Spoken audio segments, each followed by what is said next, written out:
హైదరాబాద్లోని అడిక్మేట్ డివిజన్ రామ్నగర్లో హైడ్రా కూల్చివేతలు చేపట్టింది. రామ్నగర్ చౌరస్తాలోని మణెమ్మ కాలనీలో నాలాను ఆక్రమించి నిర్మించిన కట్టడాలను 2 రోజుల క్రితం హైడ్రా కమిషనర్ రంగనాథ్ పరిశీలించారు.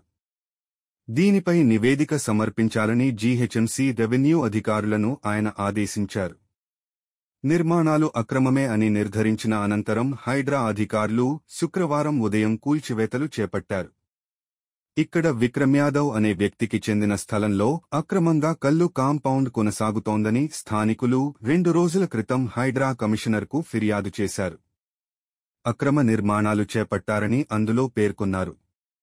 దీంతో స్పందించిన యంత్రాంగం అక్కడి కల్లును పారబోసి పూర్తిగా సామగ్రిని తొలగించి కూల్చివేతలు చేపట్టింది.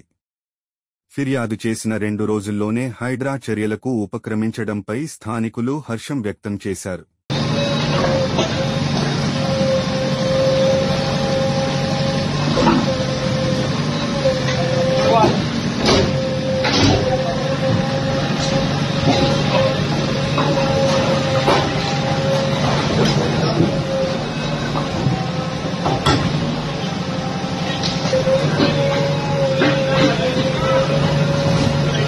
इकडे मागते अरे जरा आता पडकून मला